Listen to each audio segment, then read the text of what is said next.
গাজীপুরের কালিয়াকৈর উপজেলার জালুয়াভিটি গ্রামের এই জলাভূমি সকাল থেকেই ব্যস্ত নানা কর্মকাণ্ডে।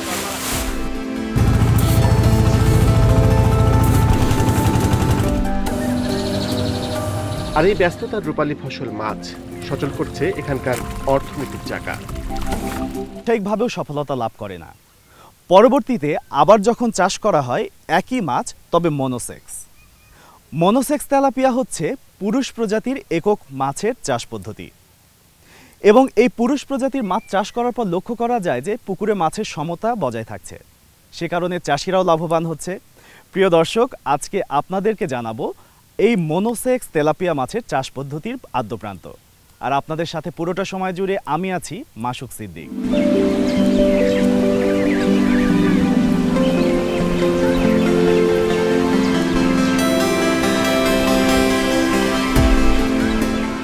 আমাদের এখানে ছোট বড় সবগুলো মিলে মোট 8টা পুকুর আছে। প্রথমে শুরুতে পার্টনারশিপভাবে ছিল, এটা 2001 সাল থেকে শুরু হয়েছিল। তো 2005-এর দিকে এসে আমরা এককভাবে শুরু করি।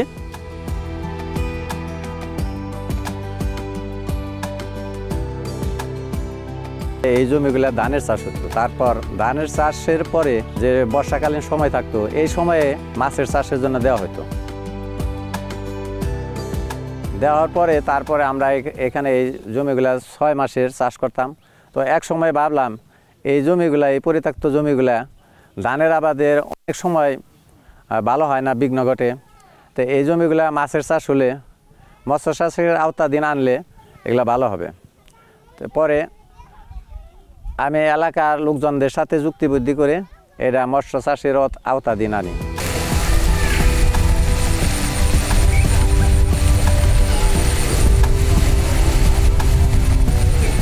আস্তে আস্তে যখন কিনা প্রযুক্তি চলে আসছে, এখন উৎপাদনও বাড়ছে।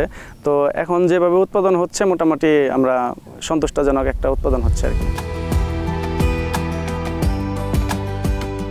আমাদের এই খামারে এখন মোটামুটি 20 জন স্টাফ আছে, যারা কিনা খাবার দেয়, পরিচর্যা করে, দেখাশোনা করে, রাত্রেবেলা পাহারা দেয়। আমার বাবার আমি দেখছি অনেক আগে তারা মাছ চাষ করতো, সেইখান থেকে আমি অনুপ্রেরণা পাইছি এবং আমি চাইছি যে এই প্রজেক্টটার আরও একটা সময়ে আরও অনেক বড় করার জন্য।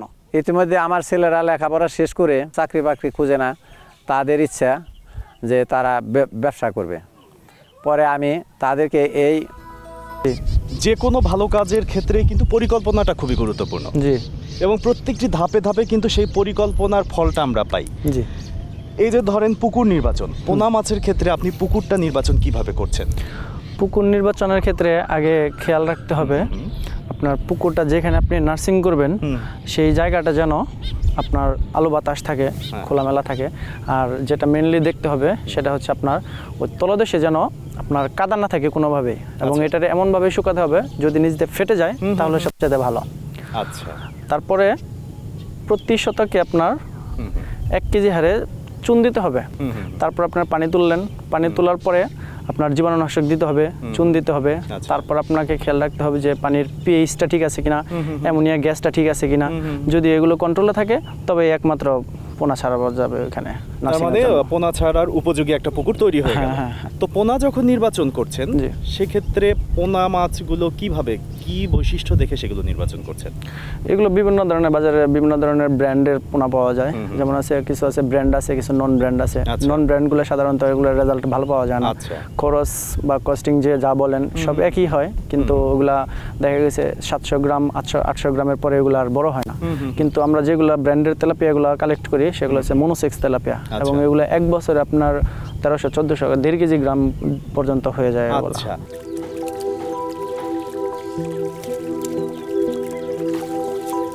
ভালো মানের পোনা অর্থাৎ ভালো মানের বীজ যদি ভালো হয়, উৎপাদন ভালো হবে, বেশি পরিমাণে উৎপাদন পাওয়া যাবে, দ্রুত বৃদ্ধি পাবে, রোগ প্রতিরোধ ক্ষমতা তাদের বেশি থাকবে। সেই পোনা চিনব কীভাবে? সেই পোনা চেনার কিছু উপায় আছে অথবা কিছু পরামর্শ রয়েছে। আপনি কোথা থেকে মাছটি কিনছেন, কোন জায়গা থেকে কিনছেন পোনাগুলি, সেই বিষয়ে আপনাকে সম্যক ধারণা থাকতে হবে। যেই হ্যাচারি মাছের বাবা মা অর্থাৎ পুরুষ মাছ এবং মেয়ে মাছ সম্পর্কে ভালো ধারণা আছে, তাদের জাত সম্পর্কে ভালো ধারণা আছে, এবং জাত কিভাবে তৈরি করতে হয় সেই বিষয়ে ধারণা আছে, সেই ধরনের ভালো মানের ব্রুড মাছ অর্থাৎ মা বাবা মাছ থেকে যারা পোনা উৎপাদন করে তাদের কাছ থেকে আপনি পোনা নেবেন। এতে আপনি সুস্থ সবল পোনা পাবেন, যেই পোনাগুলি অল্প সময়ে অর্থাৎ কাঙ্ক্ষিত সময়ের মধ্যে যতটুকু উৎপাদনে আসার কথা সেই পরিমাণ উৎপাদনে সে চলে আসবে। তারপরের যেই বিষয়টি আপনি একটু লক্ষ্য করবেন, সুস্থ পোনা সবসময় চঞ্চল হয়। সুস্থ পোনা হাতে নিলে আপনি তার প্রফুল্লতা দেখে বুঝতে পারবেন সে কতটুকু সবল আর কতটুকু দুর্বল। তার যখন যেই পুকুর থেকে পোনা উঠিয়ে দিবে সেই পুকুরের অবস্থা কি সেটি দেখবেন, সেই পুকুরে কোনো রোগাক্রান্ত মাছ আছে কিনা সেই দিকে আপনি খেয়াল করবেন, সেখানের পানির গুণাগুণ ভালো ছিল কিনা সেটি খেয়াল করবেন। সব কিছু খেয়াল করে আপনি পোনা নিয়ে আসবেন।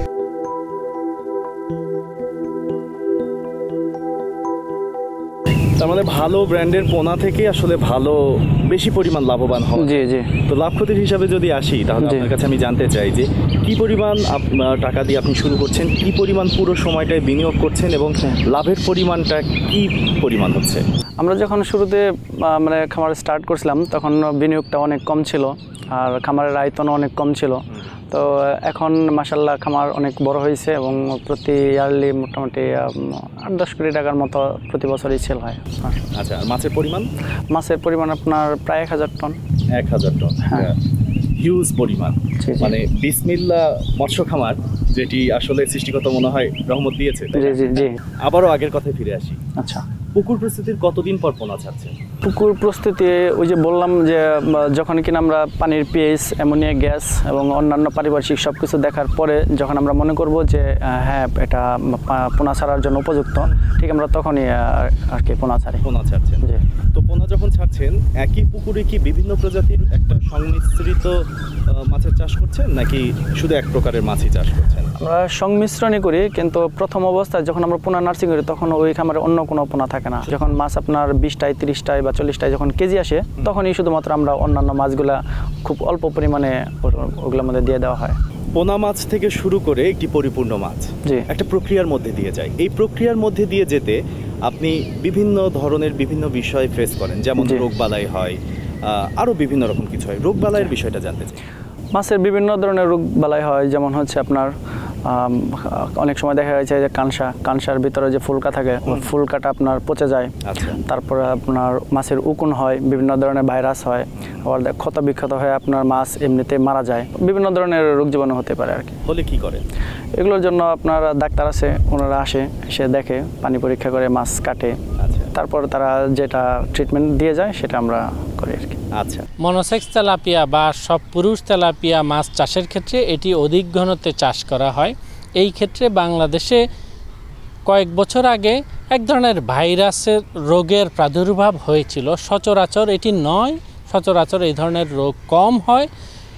এই মাছের চাষের ক্ষেত্রে মূল যে সমস্যাটি তৈরি হয় সেটি হলো পানিতে যদি পর্যাপ্ত পরিমাণে অক্সিজেন না থাকে তাহলে কিছু কিছু মাছ মারা যায় এবং পানির গুণাগুণ নষ্ট হয়। সেই ক্ষেত্রে মাছগুলি চাপে পড়ে যায় এবং কিছু মাছ মারা যায়। সেই ক্ষেত্রে পানিতে রাতের শেষ ভাগে অক্সিজেন সরবরাহ কমে যাচ্ছে কিনা এটি আপনি একটু দেখুন, অথবা পুকুরের পানিতে যেহেতু অনেক খাবার যাচ্ছে সব খাবারগুলি মাছ খাচ্ছে কিনা এবং খাবার পচে পুকুরে প্রচুর পরিমাণে উদ্ভিদকণা প্রাণীকণা হয়ে যাচ্ছে কিনা, পানি নষ্ট হয়ে যাচ্ছে কিনা সেই দিকে আপনি খেয়াল রাখবেন। সবচেয়ে সহজ এবং সবচেয়ে মূল্যবান সেটি হচ্ছে চুন প্রয়োগ করা শুরু থেকে, এবং কোনো সমস্যা হলেও হালকাভাবে অল্প পরিমাণে এবং চুন লবণ প্রয়োগ করে আপনি এই প্রতিকারগুলি নিতে পারেন। এতে রোগবালাই আসার আগেই আপনি নিশ্চিত থাকবেন যে এটি আসছে না। কাজেই যদি এই ধরনের সমস্যার সম্মুখীন হন আপনি চুন এবং লবণ 1 সপ্তাহ অন্তর অন্তর 1 মাস অথবা 1.5 মাস প্রয়োগ করলে এই প্রবলেমগুলি হয় না। তবে তেলাপিয়া মাছের ক্ষেত্রে আপনি অক্সিজেন সরবরাহটা নিশ্চিত করতে হবে যেন এটি ছাদের নিচে না চলে আসে, কারণ পুকুরে প্রচুর পরিমাণে মাছ আমরা একসাথে দিয়ে থাকি। এবং ভালো মানের খাবার আপনি প্রয়োগ করবেন। খাবারের সাথে প্রয়োজন হলে ভিটামিন সিটা দিবেন। ভিটামিন সি পানিতে গুলিয়ে খাবারের মধ্যে স্প্রে করে খাবার প্রয়োগের আগে আপনি দিয়ে দেবেন।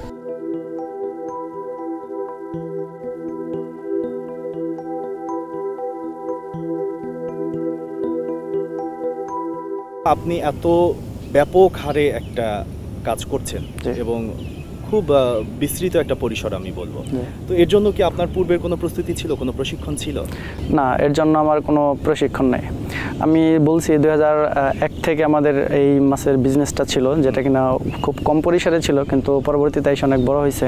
তো আসলে অনেক বছর যাবৎ দেখতে দেখতে, ছোটোবেলা থেকে দেখতে দেখতে এই পর্যন্ত আমার মোটামুটি একটু এক্সপিরিয়েন্স আসছে। আর তারপরে পরবর্তীতে এসে আমি যখন কিনা আপনার ওই আধুনিক প্রযুক্তিগুলো আসছে, তখন সেগুলো দেখে আমি শুরু করছি আর কি। আচ্ছা, অনেক ছোট থেকে শুরু করেছিলেন বললেন, ছোট থেকে বড় হয়েছে। এই বড় হওয়ার মাঝখানে কোনো রকম সহযোগিতা, সরকারি বা বেসরকারি, এ ধরনের কি কোনো সহযোগিতা আপনি পেয়েছেন? না, আমরা ওরকমভাবে সরকারি কোনো সহযোগিতা পাই নাই। আমরা একটু হেল্প পাই হচ্ছে কোনো একটা এনজিও থেকে।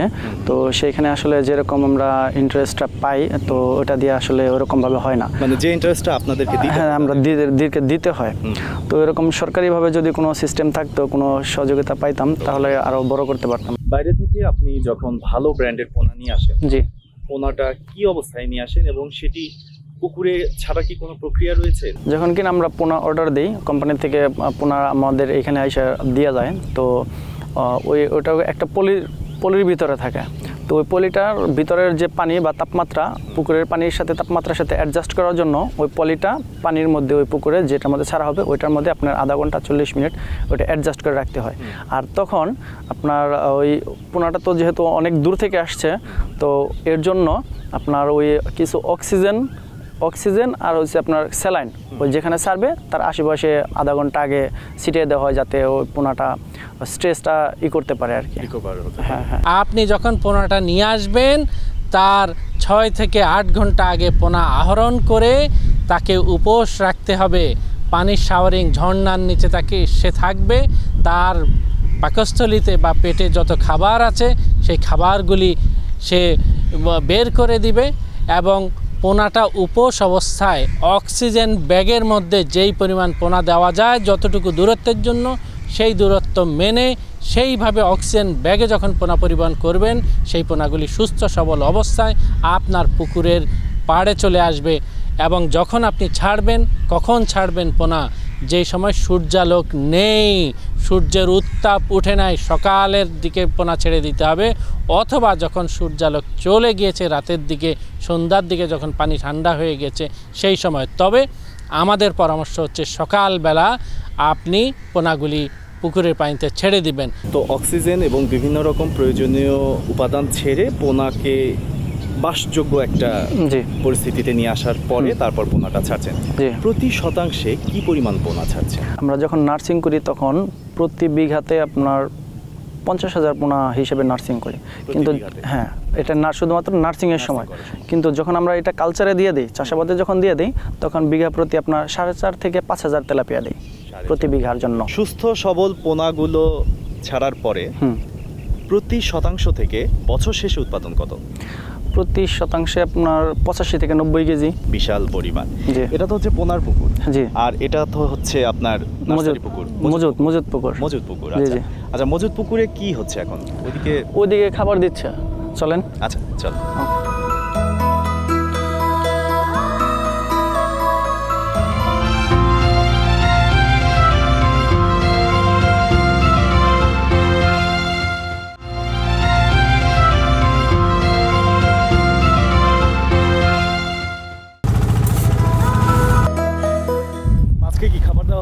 জি ভাইয়া, মাছকে খাবার দেওয়া হচ্ছে। আচ্ছা, তাহলে মাছের খাবার ব্যবস্থাপনা সম্পর্কে একটু আপনার থেকে জেনেই নেই যে তেলাপিয়া মাছকে কি খাবার দিচ্ছেন? তেলাপিয়া মাছকে আমরা সাধারণত ভাসমান খাবারটা দিই। দিলে পরে পানির নিচে ডুবে যায় না, ভাসমান থাকে। আর সাধারণত বাংলা মাছের জন্য যে খাবারটা, সেই খাবারটা হচ্ছে আপনার ডুবন্ত, সেটা ঝাঁকাই দিতে হয়। ভাসমান খাবার তো দিচ্ছেন। জি। এই খাবারে কি কি উপাদান থাকছে আর কি কি পরিমাণে থাকছে উপাদানগুলো? ভাসমান খাবারে সাধারণত ভুট্টা, সয়ামিল, মিটবন আর শুটকির গুঁড়ো, এই সবগুলোর একটা সংমিশ্রণে ভাসমান খাবারটা তৈরি করা হয়। আচ্ছা, এই খাবারগুলো তো আসলে খুবই উপকারী মাছের জন্য। এবং মাছের ক্ষেত্রে পোনা অবস্থায় একরকম খাবার দিচ্ছেন, এক পরিমাণে খাবার দিচ্ছেন, এবং যত বড় হচ্ছে সেটা কি মাছের খাবারের পরিমাণটা কিভাবে বাড়াচ্ছে?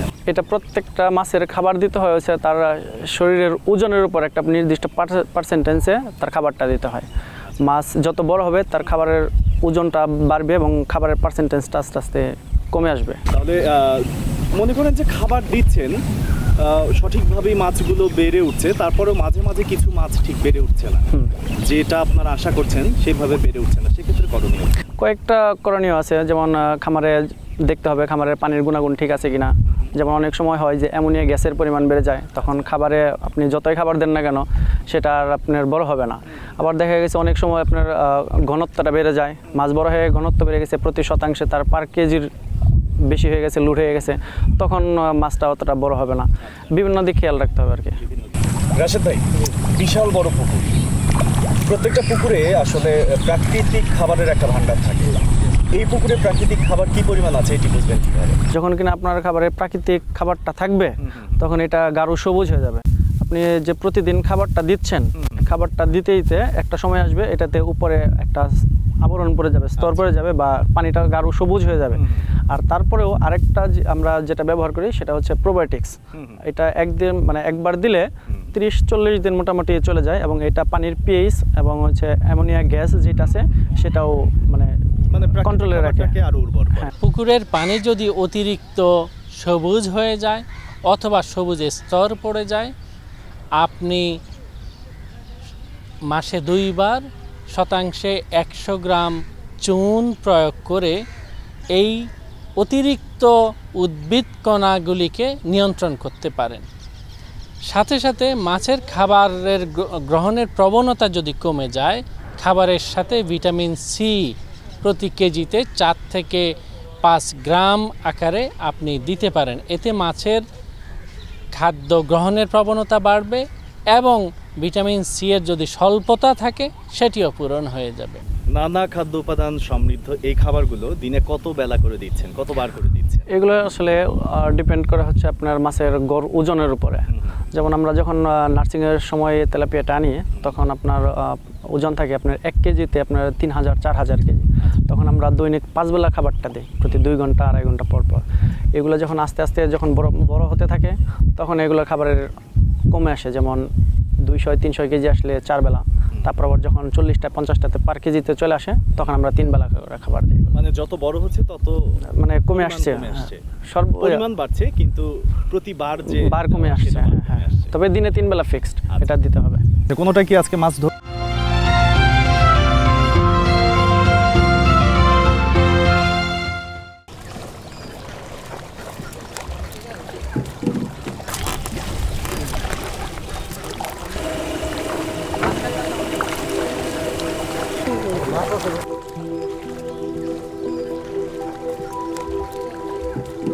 এই রিমঝিম বৃষ্টির মধ্যে এখানেই তাহলে মাছগুলো একদম ঝিরঝির করে লাফাচ্ছে, তাই না? হ্যাঁ। আহরণ চলছে। তো আহরণের প্রশ্নে চলেই আসি যে কতদিন পর পর বা কিভাবে বোঝেন যে মাছগুলো আহরণের উপযুক্ত হয়েছে? আচ্ছা, আমরা তেলাপিয়াটা আমাদের মেইনলি চাষ। তো আমরা যখন তেলাপিয়া নার্সিং করি আমাদের অন্য আরেকটা পুকুরে, তখন যখন আমরা দেই তখন এটা শতাংশ প্রতি 28 কেজি বা 30 কেজি যখন লুড হয় তখন এই মাছগুলো তখন আর অতটা আগের মতো বৃদ্ধি পায় না। আচ্ছা, তখন খামারটা লুড হয়ে যায়, তখন বুঝতে হবে যে এটা মাছ ধরার উপযোগী হয়েছে। আচ্ছা, মানে এটাই ঘনত্বের উপরেও অনেক। হ্যাঁ, ঘনত্বের উপরে নির্ভর করে। আচ্ছা, তো মাছ সংগ্রহের পরে এরপরে প্রক্রিয়াজাত বা সরবরাহ অন্য জায়গায় এগুলো কিভাবে করেন? এগুলো আমাদের নিজেরাই করি। যেমন দিনে মাছ ধরে প্রত্যেকটা হাঁপার মধ্যে রাখা হয়, আর রাত্রের বেলা ওইগুলো আমাদের শাওয়ারের ব্যবস্থা থাকে। আর রাত্রের বেলা যখন এগুলো রাত 2টা-3টার দিকে এগুলো একে একে হাঁপা আসে, মাছ তুলে নিজেদের গাড়িতে ড্রামে করে মানে তাজা মাছ একবারে প্রত্যেকটা আড়তে চলে যায়। হাঁপা জিনিসটা হাঁপা হচ্ছে মানে জাল দিয়ে হ্যাঁ 10 হাত বাই 10 হাত স্কোয়ার একটা ই করা। অনেক কিছুই দেখলাম, তেলাপিয়া মাছ সম্পর্কে অনেক কিছুই জানলাম আপনার কাছ থেকে আজকে সারাদিন। এবং আমাদের সাথে যে বৃষ্টি ছিল এটা মনে হয় আজকে আর শেষ হবে না, কিন্তু আমাদের অনুষ্ঠানের সময় কিন্তু শেষ হয়ে গেছে। তো আজকে আপনাকে ধন্যবাদ জানিয়ে বিদায় নিচ্ছি। আপনি ভালো থাকবেন এবং আপনার উত্তরোত্তর সফলতা আমরা সবাই কামনা করি। আপনাদেরও অনেক ধন্যবাদ। ধন্যবাদ ভাইয়া। চলো। কৃষি বিষয়ক আপনার যে কোনো সমস্যার সমাধান জানতে এবং আমাদের অনুষ্ঠান সম্পর্কে আপনার মতামত জানাতে যোগাযোগ করতে পারেন এই ঠিকানায়। প্রযোজক গ্লোবাল কৃষি, global television, plot 189/A, Tejgaon শিল্প এলাকা, ঢাকা 1208। এই ছিল বিসমিল্লাহ মৎস্য খামারে মনোসেক্স তেলাপিয়ার চাষ পদ্ধতি নিয়ে নানা জানা অজানা কথা। যারা নতুন উদ্যোক্তা আছেন তারা যদি আমাদের এখান থেকে ন্যূনতম সহযোগিতা পান তবে সেটি হবে আমাদের সবচেয়ে বড় সফলতা। সবাই ভালো থাকবেন, সুস্থ থাকবেন। গ্লোবাল টেলিভিশনের